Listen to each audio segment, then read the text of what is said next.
राजा तनी जाइन बहरिया उठता बदन पोरे पोरे राजा तनी जाइन बहरिया छोड़ा दी होई गइले भोरे राजा तनी जाइन बहरिया हकुला महाराज रात को सुतन कइला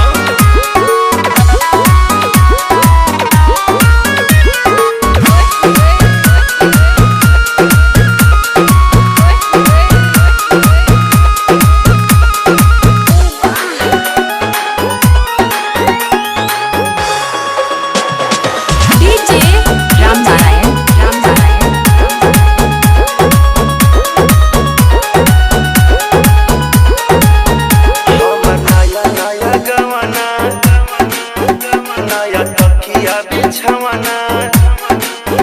नया चोली के खोली तू बनवल खेलवाना जा नाश कर देला हमर नया नया गवाना नया तकिया बिछवाना नया चोली के खोली तू बनवल खेलवाना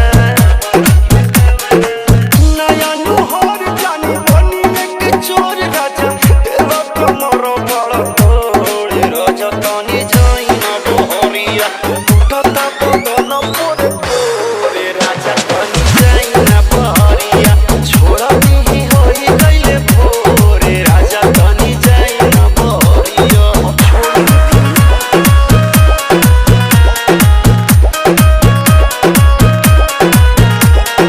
डीजे रामनारायण